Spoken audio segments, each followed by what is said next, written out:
या hello everyone, welcome to once smart classes Jaipur. देखिए, आज आपका सीएमए फाइनल का कॉस्ट एंड मैनेजमेंट ऑडिट का पेपर हुआ था। मैंने पेपर को देखा क्योंकि मैं काफ़ी टाइम से कॉस्ट ऑडिट पढ़ा रहा हूँ, तो मैंने पेपर को आज देखा। मुझे जब पेपर को देखा तो मुझे ऐसा लगा कि पेपर जो है, ये वाला पेपर, ये एक मॉडरेट लेवल का पेपर है। आप इसे बहुत ज़्यादा टफ भी नहीं कह सकते और बहुत ज़्यादा इजी भी नहीं कह सकते। बाकी तो सब चीज़ें डिपेंड करती है कि आपकी स्टडी कैसी है, राइट। जैसे मैं बात करूं एमसीक्यूज की, तो एमसीक्यू मुझे काफ़ी इजी लगे। ठीक है, उसका एक रीज़न ये भी है कि इसमें से 8 एमसीक्यू ऐसे हैं जो एज इट इज मेरी बुक में से है। ठीक है, एज इट इज मतलब कि उसके ऑप्शंस का सीक्वेंस भी चेंज नहीं है, एज इट इज वैसे के वैसे है और उसका आंसर आपको पता है अगर आपने वो एमसीक्यू किए हैं तो। 2 एमसीक्यू ऐसे हैं जो कि हमारे क्लास में जब हमने आपको पढ़ाया था तो वहां पे क्लियरली उस चीज को बताया हुआ है, वो वहां से कवर है, राइट। उसके अलावा हम पेपर की बात करें सर प्रैक्टिकल एस्पेक्ट में, तो प्रैक्टिकल एस्पेक्ट में सर ये पेपर में जो ये वाला क्वेश्चन था, बी वाला क्वेश्चन था, ये थोड़ा सा बच्चों को टफ लगा। जो मैंने बच्चों से बात की उनको थोड़ा सा टफ लगा। क्यों लगा? क्योंकि कैलकुलेशन करने में उनको थोड़ी सी प्रॉब्लम आ रही थी। तो कोई बात नहीं, उसका हम सॉल्यूशन हम यहाँ करेंगे तो आपको समझ में आ जाएगा कि कैसे क्या हुआ है, राइट। नेक्स्ट बात कर लेते हैं सर, तो बड़ा ही इजी क्वेश्चन था कि एडवांटेज ऑफ कॉस्ट ऑडिट क्या, कॉस्ट अकाउंटिंग स्टैंडर्ड्स के एडवांटेज क्या है। ठीक है, तो ये आपको पढ़ाया हुआ है। इसके अलावा एप्लीकेबिलिटी ऑफ कॉस्ट ऑडिट, तो जो रूल 4 है उसको यहाँ पे डिफाइन करना था। तो बहुत इजी, मतलब बहुत इजी क्वेश्चन था, ये बात कर सकते हैं हम। तो ये सेकंड क्वेश्चन बड़ा ही इजी क्वेश्चन था इसका। As per the company act qualification disqualification, ये भी बड़ा इजी था। तो जो आप कंपनी ऑडिट में पढ़ते हैं वही क्वालिफिकेशन यहाँ थी, और हमने भी आपके हमारे बुक में भी इसको स्पेशली दिया हुआ है, तो वो आपको लिखनी थी यहाँ पे।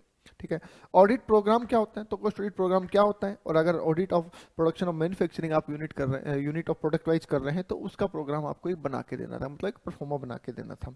ठीक है, तो ये भी इजी क्वेश्चन है। तो अभी तक सेकंड एंड थर्ड क्वेश्चन है वो तो काफी इजी क्वेश्चन है। बात करें फोर्थ क्वेश्चन में, तो as it is same question हमारी नोट्स में है, बुक में है, जिसमें आपको बताया हुआ है कि ये एक जजमेंटल क्वेश्चन है और आपको इंटरप्रिटेशन करके यहाँ पे जवाब देना था, राइट। तो ये भी इजी में ही मानता हूं मैं, अगर आपने वो क्वेश्चन किया है अपने मन से, उसको समझा है। सिर्फ ऐसा नहीं कि मैंने क्लास में करवाया आपने कहा हाँ, ठीक हो गया, तब तो आप इसको नहीं कर पाएंगे। इंटरप्रिटेशन करना आपको आता है कि रेटेड कैपेसिटी क्या है, प्रोडक्शन बढ़ रहा है घट रहा है, तो उस हिसाब से आपको यहाँ पे पहले परफॉर्मेंस बताना था, फिर सजेशन देने थे, right. As it is same to same question अपनी बुक में है। ठीक है, उसके बाद आता है सर इम्प्लॉय कॉस्ट का CS7 का क्वेश्चन है। ऐसा भी सेम क्वेश्चन हमारी बुक में है। ठीक है, as it is same to same question अपनी बुक में है, सिर्फ फिगर्स को चेंज किया गया है। तो ये भी बड़ा इजी क्वेश्चन हो गया आपका। बात करें सर वैल्यू एडिशन की, तो वैल्यू एडिशन पूछा था आपको और 2 साल का दे रखा है, और ऐसा भी सेम टू सेम क्वेश्चन अपनी बुक में मिल जाएगा आपको, राइट। तो बिल्कुल ये भी इजी है आपके लिए।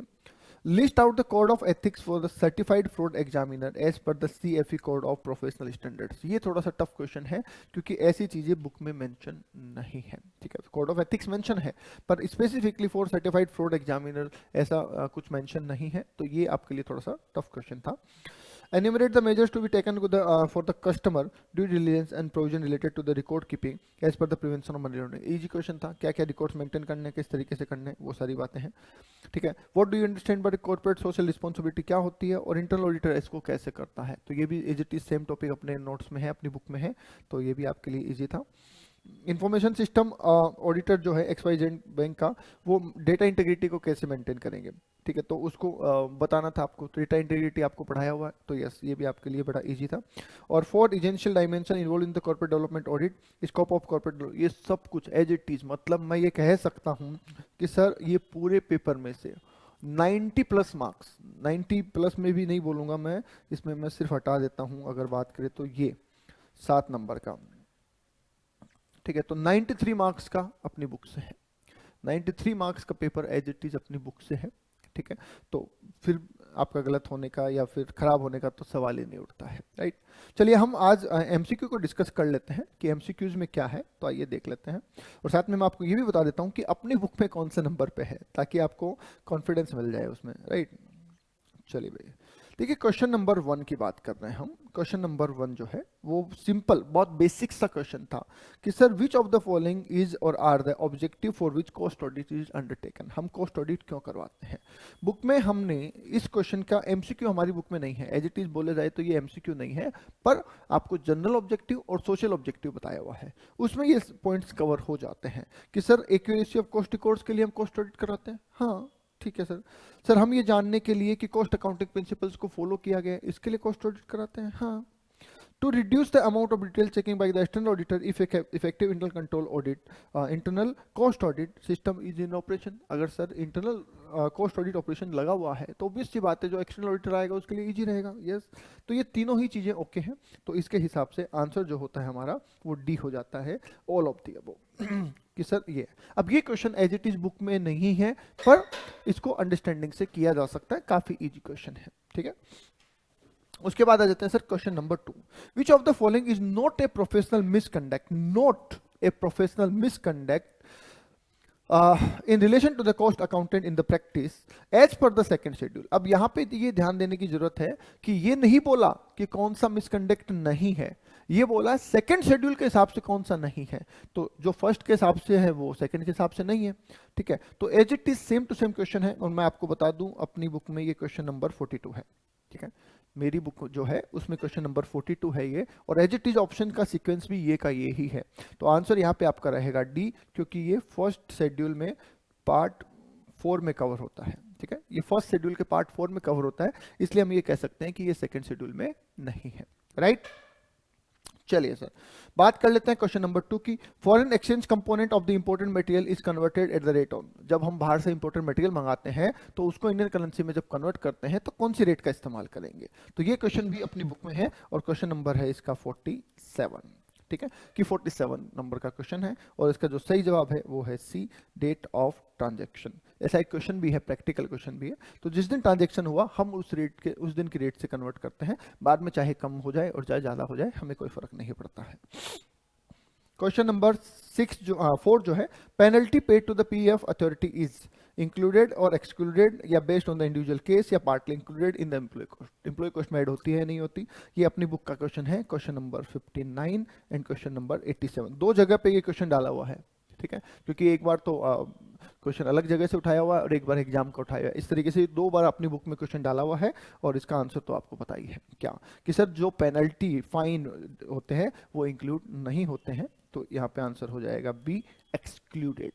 Right, question number 5। Question number 5 है कि मैनेजमेंट ऑडिट जो है वो क्यों यूजफुल है। क्या उससे हमें टारगेट के लिए सजेशन मिल जाते हैं, क्या मैनेजमेंट को असिस्टेंस मिल जाता है, स्टाफ का अच्छा रिलेशन बना रहता है। तो आंसर हो जाएगा ऑल ऑफ दी अबव, और ये भी बुक में हमारे क्वेश्चन है, क्वेश्चन नंबर 185 पे एज इट इज क्वेश्चन है with the same option. Right, तो आंसर हमारा हो जाएगा यहाँ पे डी। ओके, नेक्स्ट आ जाइए क्वेश्चन नंबर 6। क्वेश्चन नंबर 6 कह रहा है internal control and the internal checks are. जो इंटरनल कंट्रोल और इंटरनल चेक है ये आपस में किस तरीके से रिलेटेड है। पहला लिखा है वन एंड द सेम। ठीक है, दोनों एक ही बात है और सेम है दोनों, नहीं ऐसा तो नहीं कह सकते, दोनों अलग अलग चीजें हैं। हाँ, दोनों अलग अलग चीजें हैं। और internal control includes internal check. अब देखो वैसे तो आंसर ये भी ठीक है, पर ज्यादा ठीक क्या है ये कि इंटरनल कंट्रोल में ही इंटरनल चेक इंक्लूड होता है। ठीक है, आपको ध्यान है इंटरनल कंट्रोल सिस्टम, इसमें बताया था मैंने आपको इंटरनल ऑडिट और इंटरनल चेक, इस तरीके से बताया था कि इंटरनल कंट्रोल सिस्टम में इंटरनल ऑडिट और इंटरनल चेक शामिल होते हैं। ठीक है, वो इंटरनल कंट्रोल सिस्टम के ही पार्ट है। तो as it is same question with the same language अपनी बुक में है, और ये है क्वेश्चन नंबर 115, 115 नंबर का क्वेश्चन है, और आंसर इसका रहेगा सी। राइट, चलिए आगे देख लेते हैं सर क्वेश्चन नंबर 7। ये PMLA prevention of money laundering act से रिलेटेड है। क्या कह रहा है आइए देखते हैं। ठीक है, विच of the following is not prescribed in the prevention of money laundering act 2002। इनमें से क्या ऐसा है जो प्रिवेंशन ऑफ मनी लॉन्ड्रिंग 2002 में नहीं है। सर ये एग्जाम में आया हुआ क्वेश्चन, आई थिंक ये दिसंबर 23 में आया हुआ क्वेश्चन है, और अपनी बुक में ये क्वेश्चन है, और क्वेश्चन ये है सर 284 नंबर पे। 284 नंबर पे ये क्वेश्चन है, और इसका आंसर होगा D, life imprisonment. Life imprisonment को डिस्क्राइब नहीं किया गया है। Right, okay, question number 8। Which of the following does not form part of the cost of transportation. Transportation cost का पार्ट इनमें से कौन सा नहीं है। ये क्वेश्चन नंबर अपनी बुक में है 48। राइट। और इसका आंसर हो जाएगा सर हमारा डेमोरेज चार्जेज।